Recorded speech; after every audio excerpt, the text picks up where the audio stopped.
Hoy recorremos parte de Europa en bicicleta, siguiendo los restos del antiguo telón de acero, la sangrienta línea entre Oriente y Occidente que dividió Europa en dos partes antagónicas. Empezamos en Estonia. Nuestra primera etapa es Hara, la antigua base de submarinos soviéticos. El mismo lugar que albergaba barcos espías con propulsión nuclear es hoy un remanso de paz frecuentado por pescadores de la minoría de habla rusa que vive en Estonia. Hace 25 años el régimen totalitario soviético se vino abajo.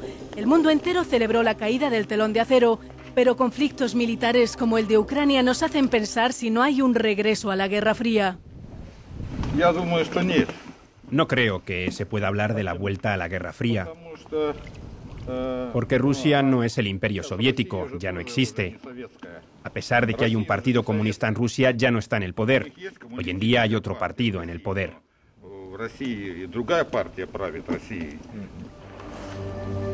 Ya no se trata del comunismo, sino de la Rusia de Vladimir Putin y de las constantes tensiones entre Rusia y la OTAN. La ruta ciclista 13 sigue las huellas históricas del telón de acero a lo largo de 10.000 kilómetros desde el mar de Barents al Mar Negro, cruzando 20 países, de entre ellos 14 Estados miembros de la Unión Europea.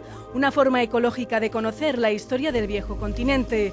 En Tallinn, la capital de Estonia, la Guerra Fría emerge en el Báltico. En la zona se producen avistamientos de submarinos e injerencias en el espacio aéreo estonio por aviones de combate rusos.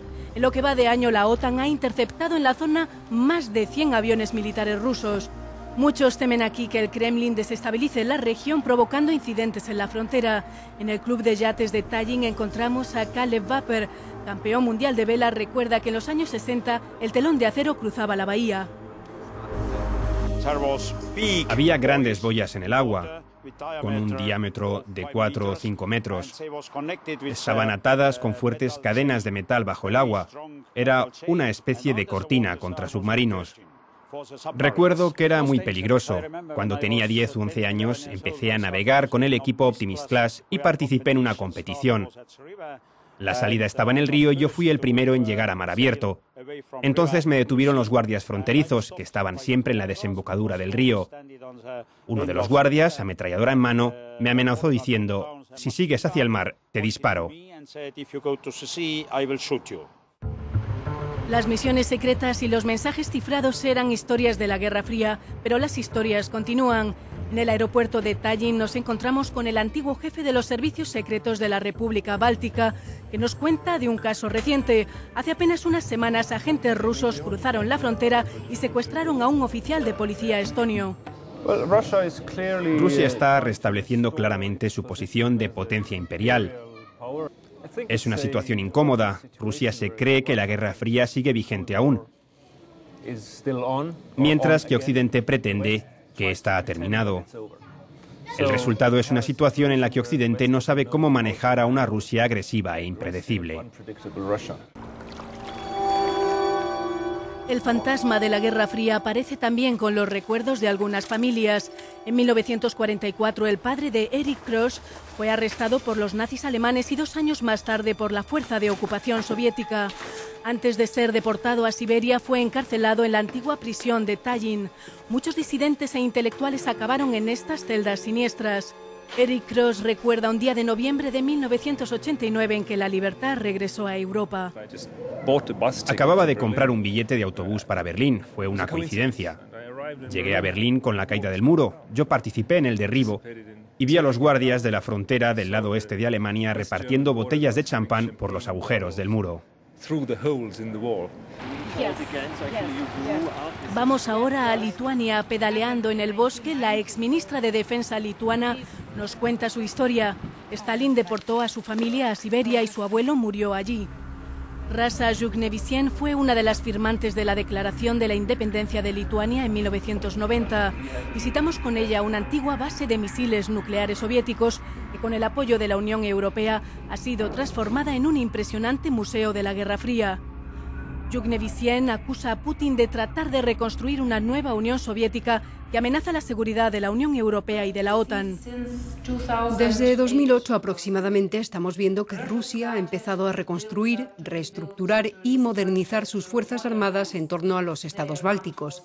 empezando por el norte y terminando por la región de Kaliningrado, y que tiene una enorme cantidad de fuerzas armadas y armas nucleares.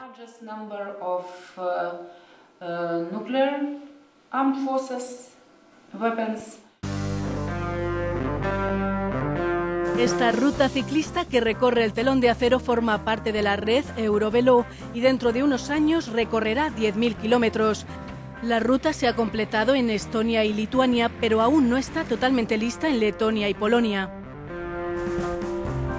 Llegamos por fin a Berlín, a la antigua Alemania del Este, pedaleando y siguiendo no solo los restos del muro de Berlín, sino también en busca de algo que comer.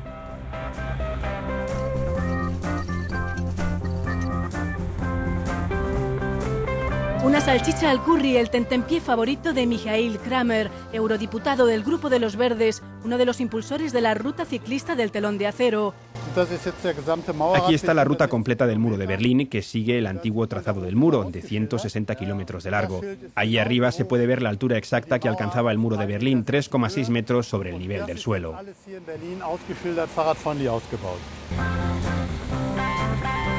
En la puerta de Brandenburgo nos encontramos con Michael Paul, miembro de un grupo de expertos en temas geopolíticos y de seguridad. Dirige un comité que invita a funcionarios procedentes de Rusia y Ucrania. Paul aboga por el diálogo. La Guerra Fría ha terminado. El propio Putin lo dijo explícitamente hace 13 años en el Parlamento Federal de Alemania. No habrá una nueva Guerra Fría. Ahora nos enfrentamos a múltiples nuevas formas de guerra, guerras híbridas, como por ejemplo en Ucrania. Estamos frente a una globalización de la inseguridad. No creo que Putin intente reconstruir la Unión Soviética. No persigue objetivos imperialistas. A diferencia de la Unión Soviética, Rusia no es capaz hoy en día de imponer un enfoque imperialista. Y también sobre ruedas nos vamos al Checkpoint Charlie, el Museo del Muro, donde nos hemos dado cita con Rudi Turgot. Este antiguo guardia de fronteras de Alemania del Este pasó años en una organización clandestina que trabajaba a la sombra, pasando a gente del este al oeste de Berlín a través de túneles o con pasaportes falsificados. La situación más peligrosa fue la orden emitida por las autoridades de Berlín Oriental de matarme en el territorio de Berlín Occidental. Cualquier noche de vuelta a casa, un agente de los servicios secretos de Alemania del Este tenía que acabar con mi vida. Tenía orden de esconderse tras unos arbustos, mientras otro agente me distraía hablándome. Y en ese momento el asesino debía salir de entre la maleza y romperme el cráneo con un enorme martillo de más de 1 kilo. Y al día siguiente la versión de los diarios berlineses sería asesinato con robo. Si Rudi Turgot logró burlar a la Stasi, muchos otros no consiguieron escapar de las balas de los soldados de Alemania del Este. Hasta el último momento los soldados de la RDA tenían órdenes de disparar a cualquiera que intentara cruzar el muro. La noche del 5 de febrero de 1989, Chris Geoffroy murió asesinado. Es el último fugitivo que murió junto al muro. Trató de pasar al oeste con un amigo. El amigo fue detenido, pero a él le mataron. Le dispararon de frente 10 balas. Podrían haberle detenido simplemente. Al final de nuestro viaje, tras las huellas de una guerra de otra época, una cosa está clara. Aunque el contexto y los protagonistas han cambiado, aún no hemos logrado silenciar las armas en Europa.